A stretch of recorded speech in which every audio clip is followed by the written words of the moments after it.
Здравствуйте! В этом видео мы продемонстрируем вам, как получить услугу онлайн. Для получения данной услуги вам потребуется электронная цифровая подпись. Для начала проверьте, запущено ли приложение NCA Layer. Для подачи заявки на услугу вам необходимо авторизоваться, нажав на кнопку «Войти» в правом верхнем углу. Выбираем способ входа по ЭЦП, где вам потребуется выбрать сертификат для авторизации. Выберите AUTH сертификат. Введите пароль от ЭЦП для авторизации на сайте.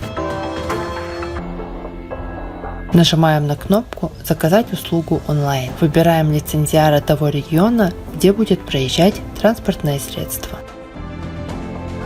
Сперва заполните всю необходимую информацию для получения услуги и прикрепите необходимые документы.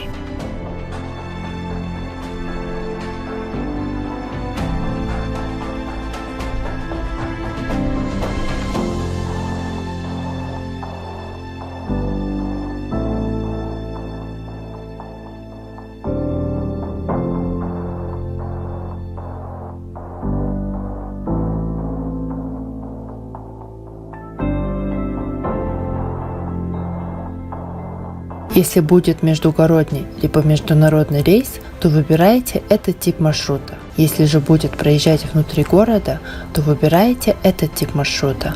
Соответственно, нужно заполнить данные поля. Если у вас есть договор перевозки, то прикрепите документ. Если же нет, то нажмите кнопку «Далее». Для прикрепления документов нажимаем на плюс, находим документ и загружаем в систему. Нажимаем на документ. Документ прикреплен. Затем нажимаем на кнопку «Далее». В конце подпишите заявку с помощью вашего ЭЦП. Отлично! Ваша заявка направлена на рассмотрение оператору. Вы можете следить за статусом своей заявки в личном кабинете.